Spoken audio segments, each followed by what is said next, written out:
સમાચાર સુરતથી, જ્યાં કાપોદ્રામાં હીરા દલાલના આપઘાતનો મામલો સામે આવ્યો છે। અલ્પેશ ગજેરાએ ઝેરી દવા ગટગટાવી છે અને આપઘાત કર્યો છે।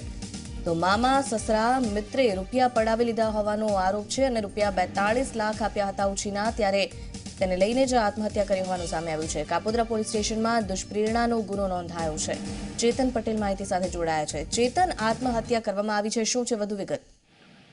ખાસ કરીને જે છે તે સુરતના કાપોદ્રા વિસ્તારની છે, જ્યાં હીરા દલાલીના કામકાજ સાથે સંકળાયેલા જે હીરા દલાલ છે તેમણે પોતાના જ મામા સસરા તથા અન્ય એક મિત્રને રૂપિયા 42 લાખ રૂપિયા ઉછીના જયારે રૂપિયા માંગવા જતા હતા ત્યારે તેઓને ધાક ધમકી આપીને પરત ઘરે મોકલવામાં આવ્યા હતા। ત્યારબાદ જે હીરા દલાલ છે પોતાના જ રૂપિયા માટે વલખા મારી રહ્યો હતો અને જે મામા સસરા છે તેમને કુટુંબીજનો દ્વારા ગાળાગાળ કરવામાં આવતી હતી, જેને લઈને એકાએક હીરા દલાલે પોતાના જ ઘરમાં ઝેરી દવા ગટગટાવી આપઘાત કરી લીધો હતો। આ બનાવમાં હીરા દલાલની પત્ની દ્વારા કાપોદ્રા પોલીસ મથકમાં મામા સસરા તથા મિત્ર વિરુદ્ધ આત્મહત્યાની દુષ્પ્રેરણાનો ગુનો નોંધવામાં આવ્યો હતો, જે બનાવમાં પોલીસે વધુ તપાસ હાથ ધરી છે। જી ચેતન, આભાર માહિતી માટે। તો હાલ તો દુષ્પ્રેરણાનો ગુનો નોંધવામાં આવ્યો છે કાપોદ્રા પોલીસ સ્ટેશનમાં અને હવે ધરપકડનો દોર શરૂ થશે।